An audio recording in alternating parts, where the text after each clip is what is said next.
certain that teaching remains a fully rewarding career, because there is a risk that, in the same way that for doctors, that everyone can just talk to their AI doctor and get information they need, but you need to have the human element. So it's working out what is it that AI can do, in particular to give the individual attention that a teacher with a class of 25, 30 and more can never give, while ensuring that we keep the human element. So AI is really good at personalizing one-on-one, tailored presentation and testing assessment of material, but it isn't good at giving the human and the empathetic context for those studies. I think that's the biggest challenge.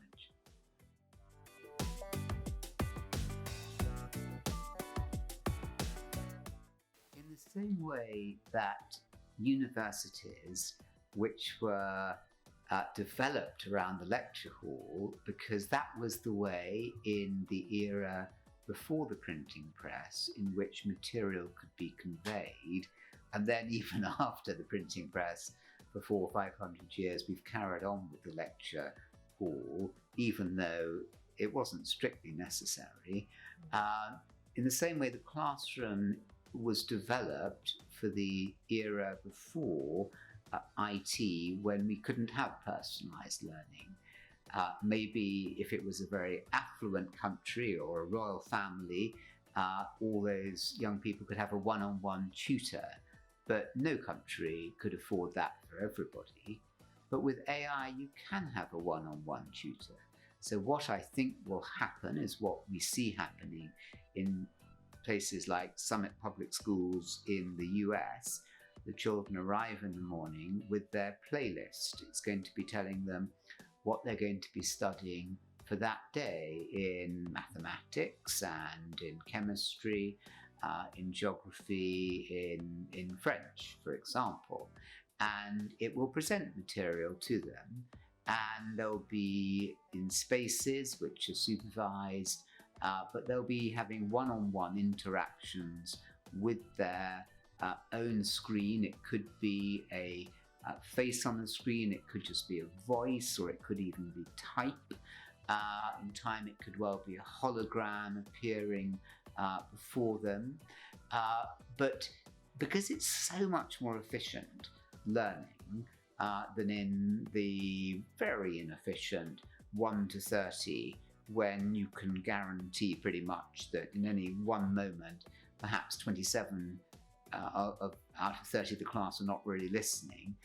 These machines are watching each student, and where the student's attention wanders, the voice will say, "Hoi, come back, hello," and bring them back. We'll be able to give them that attention. You can get through the material much more quickly, and also allow the student to plug into the machine in the evenings and at weekends and in holidays, so they can make their own progress in an individualized way. So you don't need to have the classroom, but you'll be able to get through the heavy lifting part of the day, the above the line part of the day, if you like, in maybe 25-30% of the day, leaving 2/3 of the day for group activity, for sport, for social activity, for creative activity, for problem solving, for character-based work, for well-being work, for leadership activity, for outdoor activities, maybe for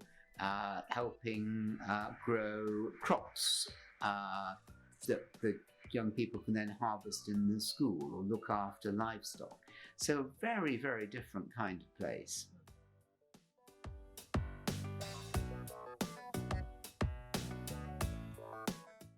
Well, I think that the wider learning in sport, physical activity, exercise, healthy living, Pilates, yoga, the full range of physical activity, but also in the sport with dance and drama and music and visual art, painting, sculpture, but also creative writing. These are essential for all young people, every young person, regardless of the income of their parent, have these inner aptitudes that we need to educate, lead out.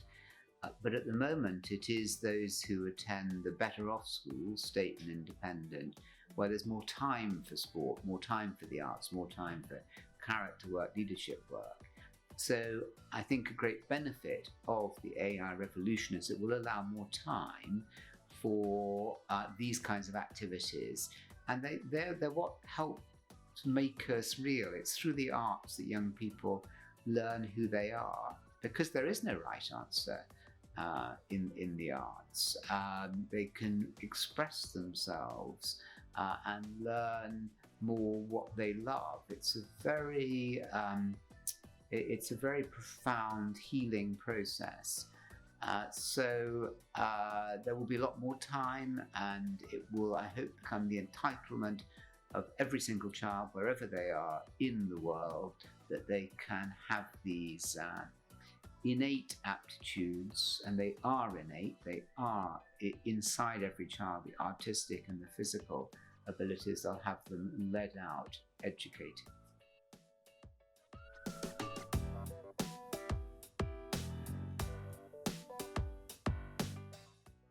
I'd say to an architect, make the school sustainable. I would say build it in natural materials, which have a sense of harmony and peace about them, and which the children as well as the staff feel a sense of harmony and stillness and peace when they are in there. So very long impersonal corridors with steel lockers and strip neon lighting are not soothing and reassuring to young people. So they need to be human.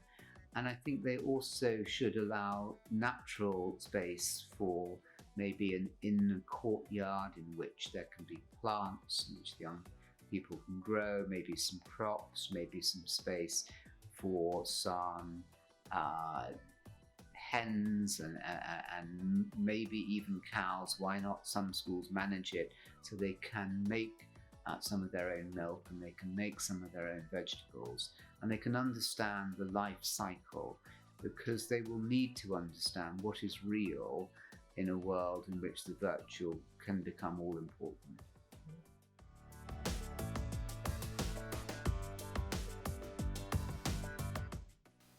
I think schools will become smaller places. Schools of 2000 might work well economically, but they don't work well humanly.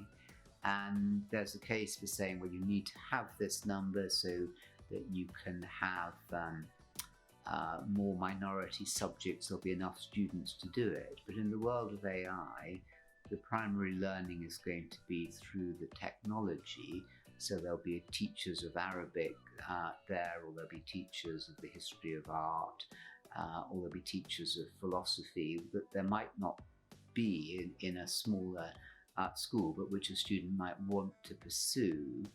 So smaller, but I think within that also young people need to have a sense of identity. A sense of belonging is core to the formation of identity and pride.